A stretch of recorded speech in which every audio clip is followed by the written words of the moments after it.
Zdravo, ja sam Ana i predajem srpski jezik u Akademskoj srpskoj asocijaciji. To je jedina akreditovana škola srpskog kao zavičajnog jezika u Srbiji.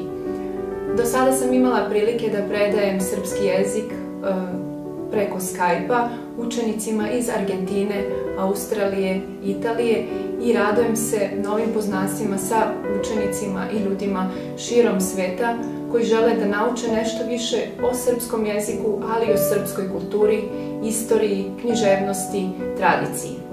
Pozivam vas da se prijavite i da učite zajedno sa mnom i mojim kolegama.